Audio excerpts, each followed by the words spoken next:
ายดีนี่ก็มาท้ายหน้าเนาะยังเห็ดนาแซง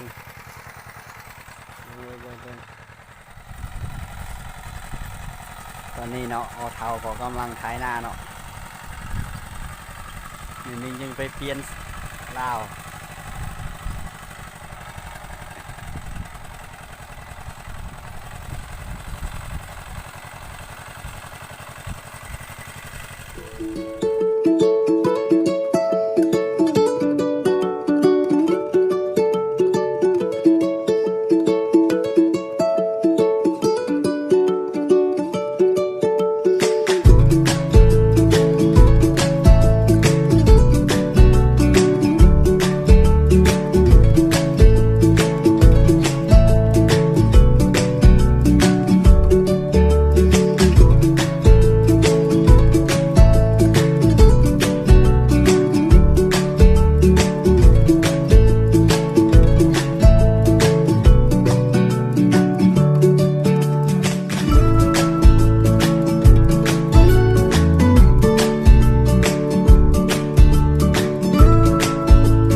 ก็ถือว่าสำเร็จไปเนาะ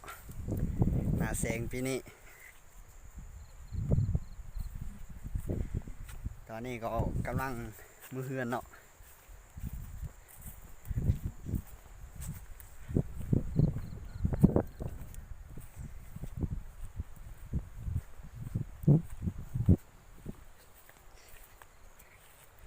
วันนี้ก็หมดมือเลยเนาะ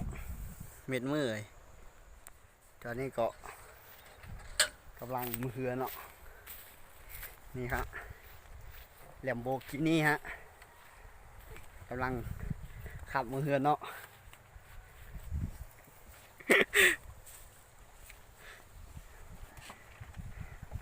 ไปโอเคมือเฮือนก่อนบ๊ายบาย